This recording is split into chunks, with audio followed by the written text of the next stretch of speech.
Good morning students, कैसे हो मेरे प्यारे दोस्तों। तो आज हम लोग थर्मोडायनेमिक्स में और बढ़िया न्यूमेरिकल्स देखने वाले हैं। दोस्तों ये ऐसा बोल सकता हूं कि ऐसे न्यूमेरिकल्स आएंगे कि जो आपके कंसेप्ट तो क्लियर करेंगे, उसके साथ साथ कौन सा फॉर्मूला कहां पे यूज करना है, कौन सी प्रोसेस हो रही है, आइसोकोरिक प्रोसेस हो रही है, एडियाबैटिक प्रोसेस हो रही है, आइसोथर्मल प्रोसेस हो रही है, तो उन सब के बारे में हम लोग अभी डिस्कस करेंगे। पहली बात आपको बोलते हैं कि गैस सिलेंडर है या फिर एक गीजर है जिसके अंदर पानी का फ्लो इतना है, यानी दोस्तों आप समझ सकते हो volume of water 3 litre, litre का मीटर में कन्वर्ट करना पड़ेगा, लीटर का मीटर में कन्वर्ट करना पड़ेगा, तो उसका वॉल्यूम दे दिया।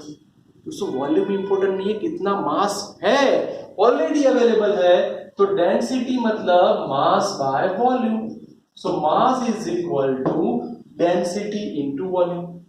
डेंसिटी आप सब जानते हो, डेंसिटी ऑफ वाटर 10⁻³ और वॉल्यूम आपका 3 इंटू 10⁻⁻3, ये दोनों कर, यानी पानी जो गीजर के अंदर है वो 3 kg यानी 3 kg पानी अवेलेबल है। अब आप उसको हीट दे रहे हो, उसको गर्म कर रहे हो, इसका मतलब दोस्तों आप चेंज इन टेम्परेचर में चले गए।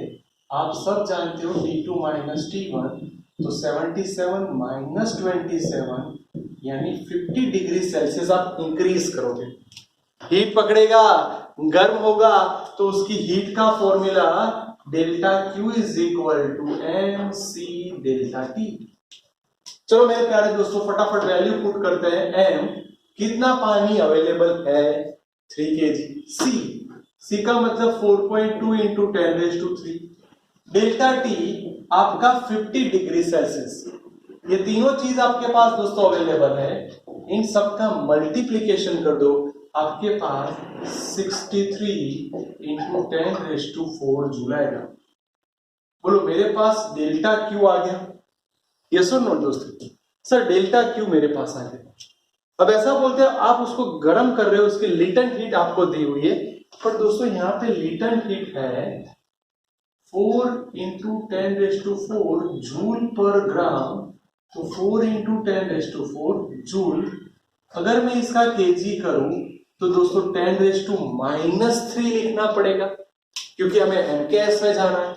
ये -3 ऊपर चला जाएगा, तो 4 इंटू 10⁻⁷ जूल पर केजी। दोस्तों लीटर हीट मिलने के बाद फॉर्मूला आ गया Q is equal to ml। अब ये मास और वो मास चेंज है। ओरिजिनल मास आपका 3 kg था, पर प्रोसेस होने के बाद थोड़ा बहुत उसका यूज हो गया होगा। कितना मास कंजप्शन हो गया वो ढूंढना है, इसके लिए उसको हम बोलेंगे m'। सो m' को सब्जेक्ट बनाओ, यानी Q/L।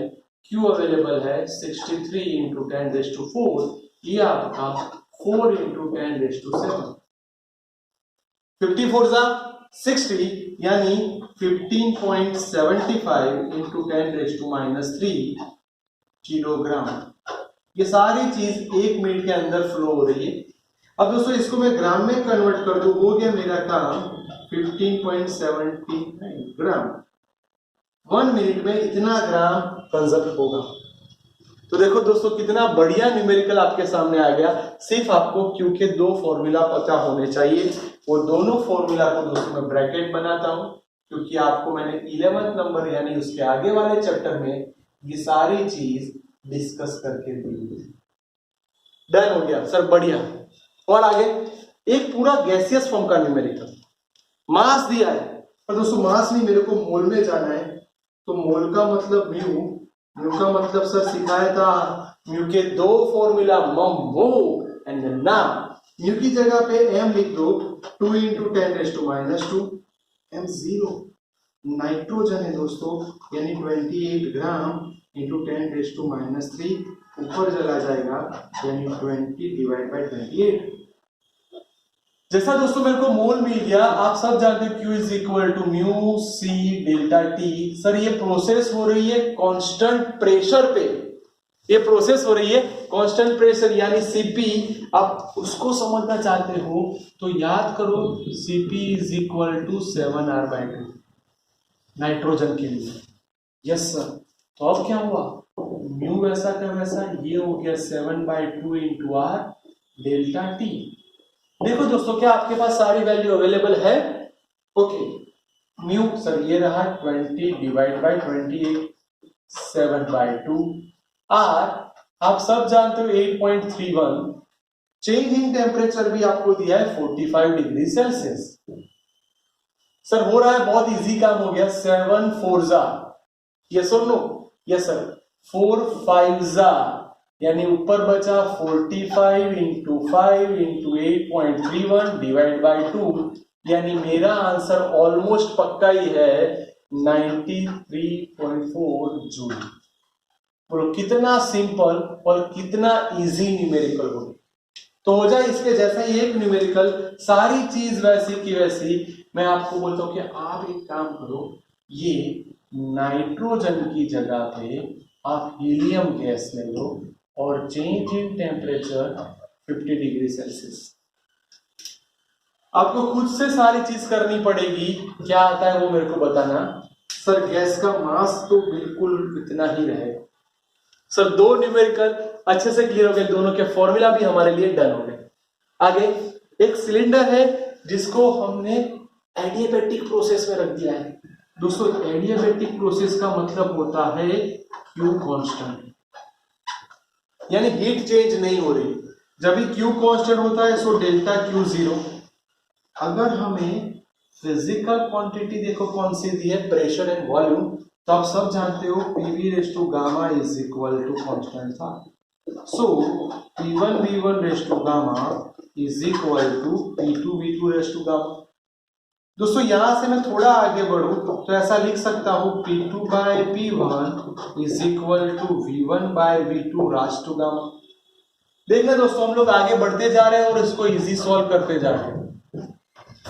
V1 ओरिजिनल वॉल्यूम था V, उसमें से हम लोग हाफ वॉल्यूम कर रहे हैं और आप सब जानते हो गामा की वैल्यू 1.4, VV कट हो जाएगा यानी 2 रेज़ टू 1.4।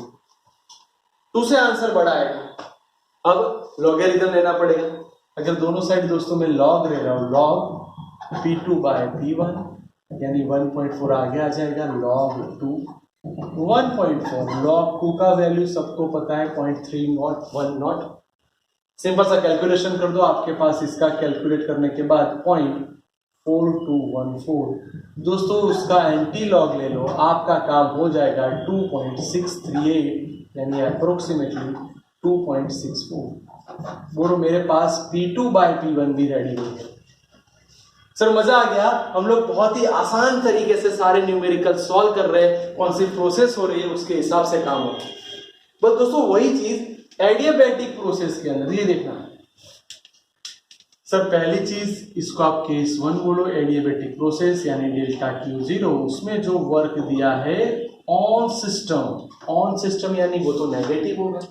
चलो उसकी इंटरनल एनर्जी फाइंड कर दो, क्या था formula? Sir delta Q is equal to delta U plus delta W। ये 0, ये -22.3, so delta U is equal to plus 22.3 joule. अब ये A से B प्रोसेस जा रही है, यहाँ पे प्रोसेस चेंज हो रही है। नई जो प्रोसेस हो रही है ना दोस्तों, उसका चेंज इन हीट आपको दिया है 9.35 कैलोरी। ये कैलोरी में है दोस्तों, कैलोरी नहीं चलेगा, आपको जूल में ही कन्वर्ट करना पड़ेगा, यानी 9.35 इंटू 4.2 ये चला गया जूल।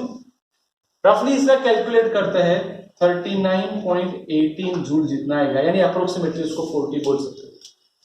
अगेन हमें चेंज इन हीट चाहिए, तो delta Q plus delta W। कितना वर्क करना पड़ेगा अब ये प्रोसेस में? तो हीट आपको दे दी है 39.18, इंटरनल एनर्जी आप लेके आए हो इतना। बस हो गया काम मेरे प्यारे दोस्तों। आप वर्क को सब्जेक्ट बनाओ, इन दोनों का सब्ट्रैक्शन ले लो, इन दोनों का सब्ट्रैक्शन हो जाएगा। Change in work almost 16.9 joule जितना है। आपको देखते ही देखते 5 या 4 न्यूमेरिकल्स आपके बहुत ही आसान हो गए। इसको परफेक्टली देख लो, पक्का कर दो और इसको 2 बार लिख के इसकी वैरायटी को समझ लेना दोस्तों, आपका बढ़िया काम हो गया।